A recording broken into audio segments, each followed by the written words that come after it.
Red టీవీలో మీ వ్యాపార ప్రకటనల కోసం ఈ నంబర్ని సంప్రదించండి. నమస్తే. ప్రస్తుతం మనతో పాటు సీనియర్ జర్నలిస్ట్ దావు బాలాజీ ఉన్నారు. ఆయనతో మాట్లాడదాం. సార్, ఈ రోజు విశ్వక్సేన్ మూవీ గామి రిలీజ్ అయింది. దీని రివ్యూ ఎలా ఉంది సార్? విశ్వక్సేన్ ముఖ్యంగా అతను ఒక అంటే బడ్జెట్ వైజ్ తీసుకున్నప్పుడు ఒక బిగ్ గ్రేడ్ వేసుకోవచ్చు. సో కానీ అతనికంటూ ఒక స్థానాన్ని ఏర్పరచుకున్న high energy, loud and clear acting, అలాంటి ఒక డిఫరెంట్ బ్యాక్డ్రాప్లో సినిమాలు చేయడం, ఇలా అతను ఇప్పటివరకు మనకి పరిచయం అయ్యాడు. సో ఈ సినిమా రివ్యూ ఎలా ఉందని చూస్తే ప్రధానంగా మనకి యాక్టర్స్ ఎక్కువ మంది పేర్లు తెలియదు. విశ్వక్సేను, చాందిని చౌదరి, అభినయ వీళ్ళు మెయిన్ కాస్టింగ్. ఇక director first time director Vidyadhar Kagita, Vishwanath Reddy cameraman, Naresh Kumar music director. ఇక ఇది విషయానికి వస్తే విశ్వక్సేన్కి అతని పేరు శంకర్. సినిమాలో శంకర్కి ఒక విచిత్రమైన ఒక హెల్త్ కండిషన్ ఉంటుంది. అది నయం కావాలంటే హిమాలయాల్లో ఉండే ద్రోణగిరి పర్వతం మీద 36 సంవత్సరాలకు ఒక్కసారి మాత్రమే స్వయం ప్రకాశం అయ్యే ఒక ఇది ఉంటుంది. అవన్నీ నేను అంటే కథలో రివీల్ చేయట్లేదు, సో సర్ప్రైజ్ ఎలిమెంట్ పోతుందని. సో దాన్ని తను వెళ్ళి ఈ పక్షం రోజుల లోపల దాన్ని పట్టుకొని అక్కడికి వెళ్ళి దాన్ని చేస్తే జబ్బు నయం అవుతుంది, లేకపోతే మళ్ళీ 36 సంవత్సరాలు ఆగాలి. ఇది కండిషన్. సో ఈ కండిషన్కి ఇతను బయలుదేరి అక్కడికి వెళ్తాడు. అక్కడ ఇతను ఎలాంటివి హర్డిల్స్ ఫేస్ చేశాడు ఏందనేది బేసిక్గా ఇతని కథ. ఇక దీంతో పాటు ఇంకొక 2 సబ్ ప్లాట్లు ఉంటాయి. ఒక దేవదాసి అమ్మాయిది ఉంటుంది, ఆ అమ్మాయిని పట్టుకోవడానికి ఊర్లో ట్రై చేస్తుంటారు. ఇంకొక బంధించబడిన ఇంకొక వ్యక్తి ఉంటారు. ఇలాగ వీళ్ళిద్దరి సబ్ ప్లాట్స్ ఉంటాయి. ఈ సబ్ ప్లాట్స్కి శంకర్ ప్లాట్కి ఉన్న కనెక్షన్ ఏందనేది సినిమాలో మనం చూడాలి. బేసిక్గా అంటే మన కథగా చెప్పుకోవడానికి అయితే ఇంతే ఉంటుంది. అయితే దీన్ని ఎలా నడిపాడు సినిమాలో అన్నప్పుడు యాక్చువల్గా డైరెక్టరు ఎక్కడ కూడా కథని అంటే మెయిన్ ప్లాట్ ఏదైతే వేసుకున్నాడో దాన్ని వదిలి బయటికి వెళ్ళలేదు. సోది కానీ ఇంకేమీ లేదు, దీని మీదనే నడిపాడు. ఈ 3 ఫ్లాట్ల మీద మెయిన్ ఫ్లాట్ అయితే ఇతంది, విశ్వక్సేన్ది.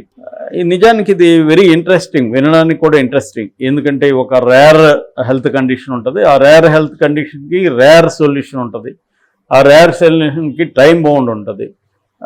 విత్ ఇన్ ద టైంలో ఏర్పడడానికి హీరోకి అంటే ప్రొటాగనిస్ట్కి అనేక హర్డిల్స్ ఉంటాయి. ఈ హర్డిల్స్ని అతను దాటుకుంటూ విత్ ఇన్ టైం పీరియడ్ లోపల అది వెళ్ళకపోతే మళ్ళీ 36 ఏళ్ళు ఈ హెల్త్ కండిషన్తో బాధపడాలి. సో ఇది వినడానికి చాలా ఇంట్రెస్టింగ్ ఉంది. నిజానికి ఎవరికి కథ చెప్పినా కూడా వాళ్ళు ఇంప్రెస్ అయ్యే అవకాశం ఉంది.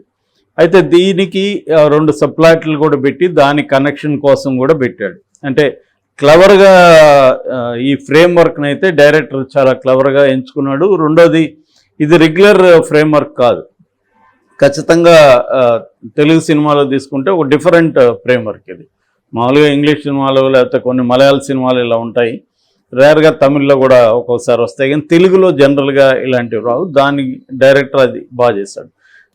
స్క్రీన్ ప్లే విషయంలో కానీ దీన్ని ముందుకు తీసుకెళ్లే విషయంలో కానీ అనీవన్గా ఉంది. కొన్ని చోట్ల చాలా బాగా చేశాడు, కొన్ని చోట్ల పరమ బోరింగ్గాను అబ్రప్ట్, కొన్ని సీన్లు అయితే అబ్రప్ట్గా వచ్చి అబ్రప్ట్గా ఎండ్ అవుతుంటాయి.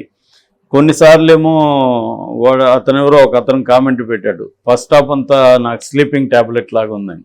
సో అట్లా కూడా ఫీల్ అవుతున్నారు కొంత. అంటే మెయిన్ ఇది ఏంటంటే తక్కువ క్యారెక్టర్ ఉండడం, ఒక లొకేషన్ కూడా అది వ్యాస్ట్గా ఉన్నా కూడా ఒక హిమాలయ ఇదే. అటువంటిప్పుడు ఏమవుతుందంటే ఏముండాలంటే వాట్ హ్యాపన్స్ నెక్స్ట్ అనే ఒక ప్లాట్ ఇంట్రెస్ట్ అంటారు. ఆ ప్లాట్ ఇంట్రెస్ట్ ఉండాలంటే వేగం ఉండాలి కథలో. ఆ వేగం అనేది లోపించింది. మామూలుగా మనకి ఇలా స్లో మూవీస్ చూసే అలవాటు ఉన్నవాళ్ళు అయితే చూడొచ్చు ఇది. కాకపోతే ఏంటంటే స్లోగా ఉన్నప్పటికీ ఈ పాయింటే మనల్ని డ్రైవ్ చేస్తూ ఉంటుంది. అంటే ఇది ఎండ్ కాదు కదా, ఇతను అవుతాడా లేదా, చేయగలుగుతాడా లేదా అన్న మెయిన్ ప్లాట్ ఏదైతే ఉందో అది స్లోగా ఉన్నప్పటికి కూడా ఎవరు కూడా థియేటర్ నుంచి పారిపోదాం అని అనుకోరు. ఎందుకంటే ఏం జరుగుతుందన్న ఒక క్యూరియాసిటీ అయితే మన లోపల బాగా నాటగలిగాడు.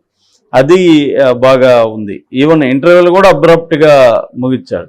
నిజాన్ని స్క్రీన్ ప్లే కానీ ఇంకొంత వేగంగాను ఇంకొంత ఇంట్రెస్టింగ్గాను చేయగలిగి ఉంటే మాత్రం ఇది ఒక క్లాసిక్ అయింది. అది ఖచ్చితంగా అటువంటి పొటెన్షియల్ ఉంది.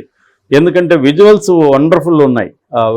హిమాలయన్ విజువల్స్ అవన్నీ కూడా డైరెక్టర్ విశ్వనాథ్ రెడ్డిని కానీ ప్రొడక్షన్ డిజైనర్ కానీ వీళ్ళందరూ మెచ్చుకోవాలి. ఖచ్చితంగా చాలా బాగున్నాయి. మ్యూజిక్ కూడా చాలా, నరేష్ కుమార్ మ్యూజిక్ కూడా చాలా చోట్ల చాలా బాగా చేశాడు, ఎలివేట్ చేశాడు.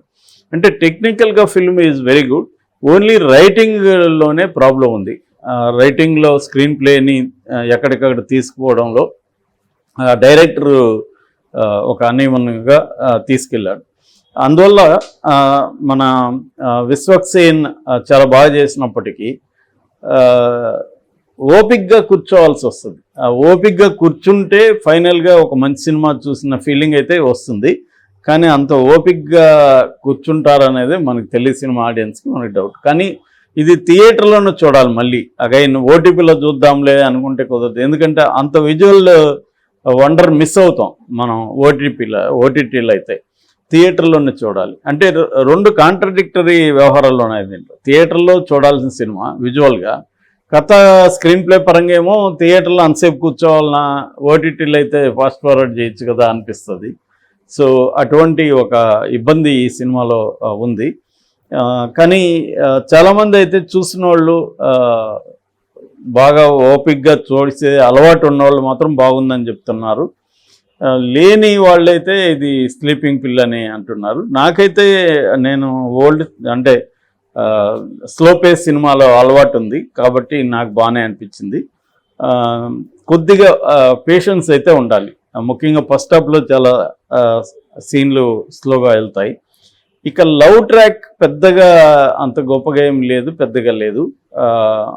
అమ్మాయి క్యారెక్టర్ కూడా సైడ్ యాక్టర్ లాగా ఉంది తప్ప మెయిన్ యాక్టర్గా లేదు. అభినయ తన రోల్ తను బాగానే చేసింది.